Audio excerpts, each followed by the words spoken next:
Praise lord. ఈ ఉదయకాల సమయంలో దేవుడు ఈ వాక్యంతో నీతోనే మాట్లాడుతున్నాడు.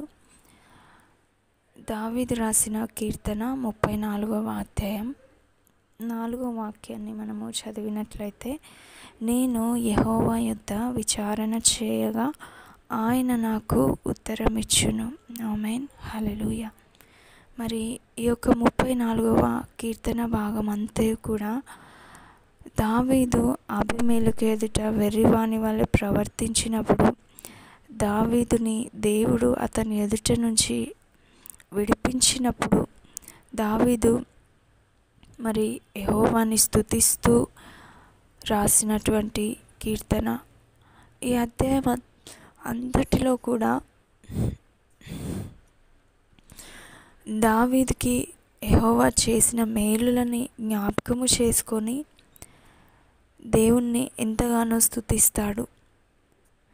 మరి 4వ వాక్యాన్ని మనం గమనించినట్లయితే, ఆయన శ్రమలో ఉన్నప్పుడు అబీమెలెకు ఎదుట మరి బంధించబడినప్పుడు తప్పించుకోవడానికి వెర్రివాని వలె ప్రవర్తించి అతని యొద్ద నుంచి దేవుడు ఏ రీతిగా విడిపించాడు, ఆయన కార్యాన్ని గురించి వివరిస్తూ రాసినటువంటి అధ్యాయము. మరి నేను యెహోవా యొద్ద విచారణ చేయగా ఆయన నాకు ఉత్తరం ఇచ్చెను. నాకు కలిగిన భయములన్నిటిలో నుండి ఆయన నన్ను తప్పించెను. ఆమేన్. మరి ఈరోజు నీవు దేని విషయమై భయపడుతున్నావో? శత్రువులు నిన్ను తరుముతున్నారా? లేక సమస్యలోకి భయపడుతున్నావా? మరి ఏ విషయమై నీవు భయపడుతున్నావో దేవుడు ఈరోజు ఈ వాక్యంతో నీతోనే మాట్లాడుతున్నాడు. దావీదుని విడిపించిన దేవుడు, శత్రు సమూహాన్ని నాశనము చేసిన దేవుడు, దావీదుకి శత్రువులపై విజయాన్నిచ్చిన దేవుడు ఈరోజు నీకు నీ శత్రువుల మీద నీవు భయపడుతున్న దాని మీద విజయాన్ని ఇవ్వడానికి దేవుడు సిద్ధంగా ఉన్నాడు. అయితే నీవు చేయవలసిన పని ఏంటంటే,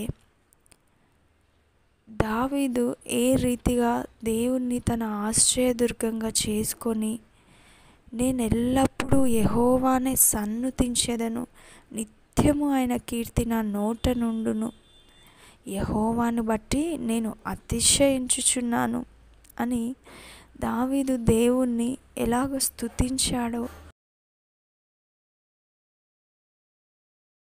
నీ భయములన్నిటిలో, నీ శ్రమలన్నిటిలో నీవు దావీదు వలె స్తుతించి దావీదు వలె కీర్తించినట్లయితే దేవుడు నీ భయములన్నిటిలో నుంచి విడిపిస్తాను అని ఈ ఉదయకాల సమయంలో దేవుడి వాక్యంతో నీతోనే మాట్లాడుతున్నాడు. కాబట్టి మనకి కలిగబోయే ప్రతి బాధకి, కలిగిన ప్రతి బాధకి కూడా మనము భయపడొద్దు అని దేవుడు చెప్తున్నాడు.